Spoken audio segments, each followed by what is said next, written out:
If you're an active purchaser of stocks, especially stocks that pay dividends, it's important to know a few dates. The 4 dates that I'm going to discuss here in just a moment are the declaration date, the ex-dividend date, the date record date, and the distribution date. And I'm going to use a real-world example from a stock that I do own, Disney.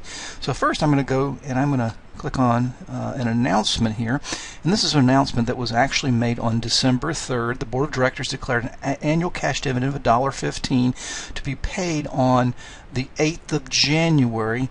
That's the dividend payable date to stockholders of record at the close of business on December 15th, 2014. So let's go ahead and pull this Excel spreadsheet back up, and let me go ahead and draw on it. Give me a pen.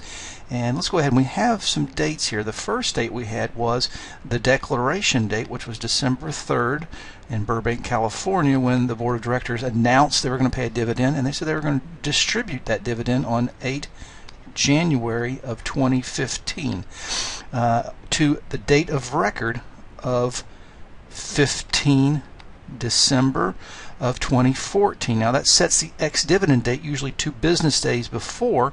Right here, let me go ahead and I'll show you where that date is as well.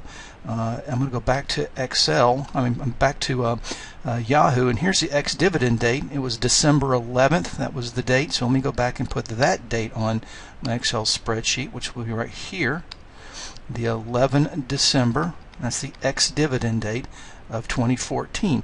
Now, what this states is that if you buy the stock at this point here after the ex-dividend date, which is generally 2 business days before the date of record, you would not receive the dividends. If you want to receive the dividends, you have to be the owner of the stock before the ex-dividend date, or here if you want to receive the dividends.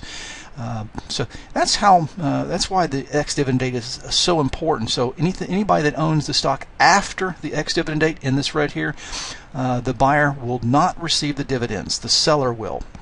Now, you can also see, and these are the last 2 Disney, a lot of people ask about, once a dividend's paid, what does the stock price do? Well, I went ahead, and if you take a look down here, this was the stock price on December 11th.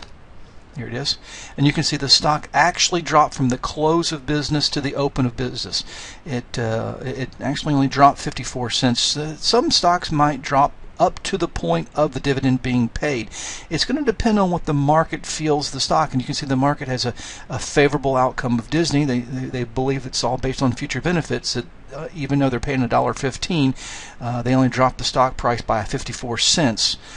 You can see on December 12th, the previous year, they paid the $86 dividend. You can see the stock significantly dropped. It went from $70.52 the date before the dividend, and then after the ex-dividend date, it dropped to $69.28. So it actually dropped more than the dividend. It dropped by $1.24. So it really depends upon the market.